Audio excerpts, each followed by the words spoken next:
xibaar yu wér te wóor ca tàng ba abonnez-vous pour ngeen di mën di jot suñuy vidéo. dal leen ak jàmm seen chaîne bi di Buzz 221 HD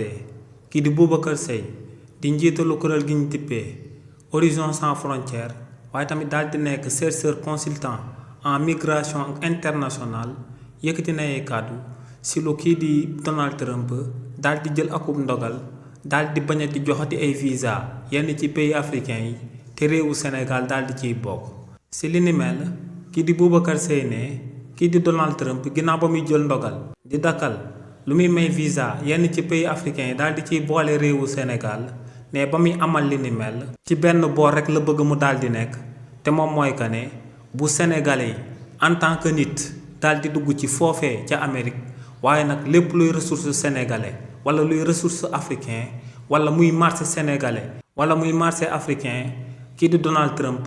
bëgg na mu continuer di dugg ci Amérique ngir réewam continuer di ci profiter. ne ndogal loolee Donald Trump daal di jël te muy ndogal lu unilatéral ne ñi nga xam ne ñoom la gën a namm daal di gaañ moom mooy africain étudiants yi africain chercheurs yi ak africain yi nga xam ne ay investisseurs lañ te ñooñee war a amal ay mobilité di dem fépp ci àdduna bi. nee nag lu leer ba am moom mooy que ne ndogal yooyee sëgëm Donald Trump da koo jël te tegu ko fenn tegu ko ci benn sart. nee na réewu Afrique yi nga xam ne ndogal yi ñoom la daal di concerné daal di taxaw temm xàcceendoo dóorandoo daal di tontondoo kookee di Donald Trump. ne réewu Afrique yi nga xam ne ñoom la Donald Trump daal di désigné ne du leen mayeti visa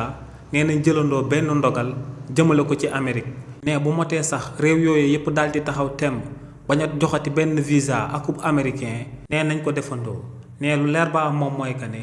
réewu africain yi buñ àndandoo jëlandoo akum ndogal ne ndogal boobee day daal di peser au niveau international. donc ne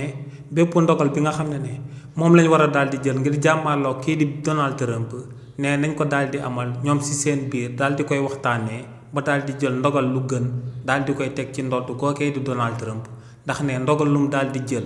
daal di bañati may ay visa jëmale ko ci ay réewu africain ne tegu ko fenn. xibaar yu wér te wóor ca tàng ba abonnez-vous pour ngeen di mën di jot suñuy vidéo.